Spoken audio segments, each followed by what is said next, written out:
Hey guys, it's Jimmy, just coming to you from our flip house. I want to give you a little bit of an update of where we're at. You can see that the painters have primed basically the entire house.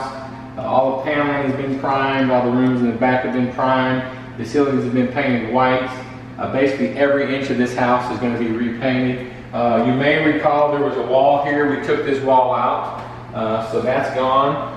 Granite guys have already measured. We'll be getting granite in the next week or so. Again, we're trying to get this done in 30 days, and that's our goal.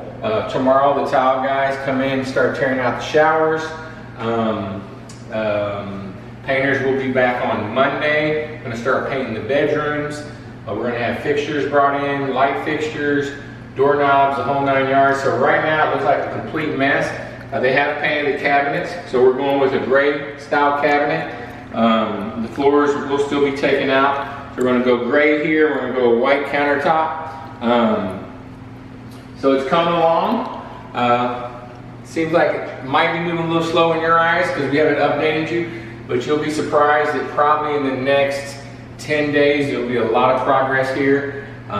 So stay tuned. We'll come on back in next week sometime and show you some of the updates and see what we've done. All right? Y'all have a good Labor Day weekend. Talk to you soon. Bye-bye.